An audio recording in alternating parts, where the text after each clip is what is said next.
Shalom, shalom. First and foremost, I'd like to say, call Alayim Yahweh, Ba'ashem Yahweh Shai, Ba'ashem Rakakash. Double honors to the apostles and the elders of the great millstone that taught us this truth. Shalom, and salutations to the hopeful elect Akim out there, spreading the gospel throughout the four corners of the earth, sincerity and truth, and presenting their bodies as a living sacrifice, as the scripture teaches us to do. Shalom to the very few sisters that do listen as well. I'm the brother Yarmaya from the Great Millstone Chicago camp, coming back to you with another lesson. And I was chopping it up with the brother Yanagi, also from the GMS Chicago camp. And we was talking about it, but it been in the spirit, how a lot of these people just be demons. And the Lord just really set them around us. And I always say it, but especially your family. Set these demons up and these niggers in your life just to condemn them. And just so they can offend, because see, the Lord understands already that they're offended in him and that you're not. And he proves us with them and these other nobodies, like these nobodies that always fuck with you at your job. Because the demons know who you are. Paul, I know. The demons say, Paul, I know. Yahweh Shai, I know. Hey, the scriptures say that Yahweh Shai was a man acquainted with sorrows, with grief. Roughly paraphrasing, going into that Isaiah when he prophesied to Yahweh Shai.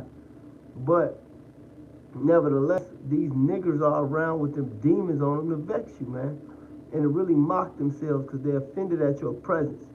When you're not eating pork, these niggas running around cackling and shit at the job about adultery, and you're not impressed. You're not impressed how these niggas not in the gym, how they glorify being fat, how they glorify having their head up their woman's ass, how they glorify just being a bitch who will get a gun and won't never put on the gloves or get on a mess a day in their life.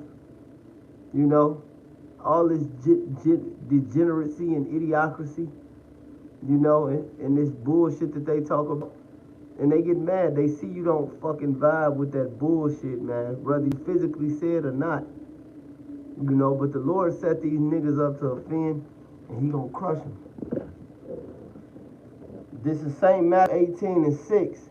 It says, but whoever shall offend one of these little ones which believe in me, it would be better for him that a millstone will hang round about his neck, and that he will drown in the depth of the sea. Woe unto the world because of all offenses. The whole world is offended, man. And the whole world is offended at the Lord outside of the elect. All right? Look at all these niggers that offended. Look. You had 1 million people or more here for Lollapaloozers. All right? And I was talking to the brother Batakala. Then he mentioned it just like the rest of their revelries. It's always on the Sabbath. But it was a double Sabbath, And these motherfuckers was here both days. Look how many niggas wasn't keeping the Sabbath, man. Just on a slight offense. Now the rest of the world was full of debauchery too, but that's a high level reveling, man. All these people are offended, man. The whole world is offended, man. And they're offended at the Lord. It says, woe unto the world because of offenses, for it must needs be that offenses must come, but woe to that man by whom the offense cometh. So all these 2/3, all these mites, all these people that fuck with you at the job and shit like that, they're set here to be destroyed, man. They were set here to be destroyed, man. And in their spirit, they know we the prophets. They wouldn't be fucking with us if we would. Speaking of that brother, this is his favorite scripture. This is Proverbs 29:27. An unjust man is an abomination to the just, and he that is upright in the way is an abomination to the wicked. So they understand that we upright when we don't condone that foolishness with them. And as soon as you go to check them, your presence just check them. But you know how they feel. All right? Like the rest of this world. This is Amos 5:10. It says, they hate him that rebuketh in the gate, and abhor him that speaketh uprightly.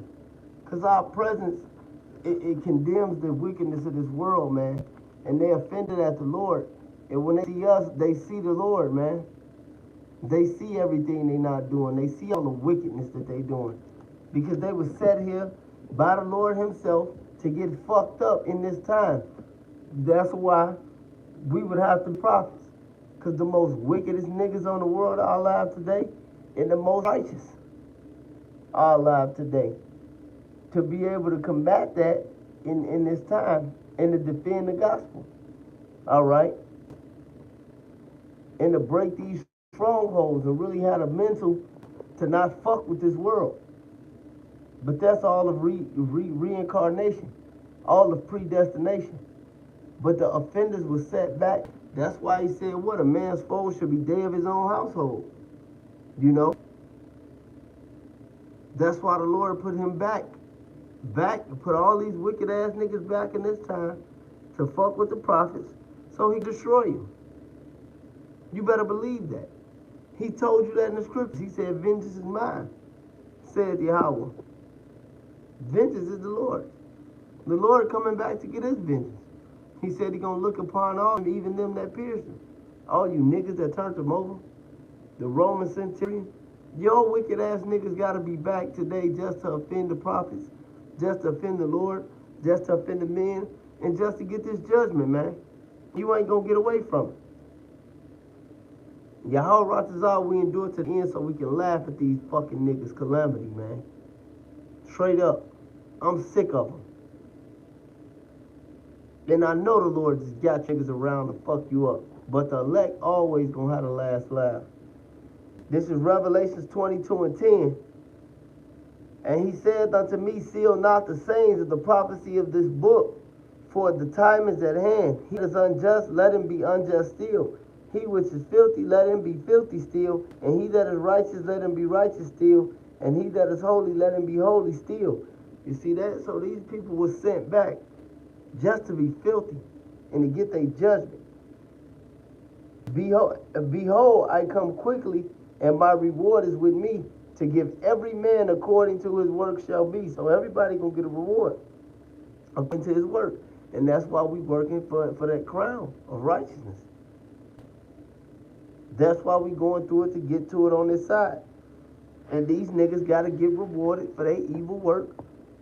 And they offended the prophet. That's why he said from the blood of Adam and Ezra, he said from the blood of Adam to your time, to the time of Ezra, to the time of threshing, which is now. From the blood of Abel, man, to the blood of Zechariah. The Lord said that too. It's over with, man. You wicked niggas back to get your reward. I'm going to read it again, Revelation 22 and 12. And behold, I come quickly, and my reward is with me to give every man according to as his work shall be. I am Alpha and Omega, the beginning and the end, and the first and the last. So you can't, when people so-called pick at you, you know you in this truth. They coming for you. The demons on them, they can't help it. They was just set up to get marked. They were just set up to get marked. All these people you run into, from a bomb, they was set up to get marked or delivered, from a bomb on the train to a famous star or some shit. All right? But the offenders are here, and the Lord gonna deal with them. But with that being said, call Elohim, Yahweh Ba'ashem, Yahweh Ba'ashem, Rakakadash. Double honors to the apostles and the elders of the great millstone, to the whole elect Akim out there, endure, and Shalom.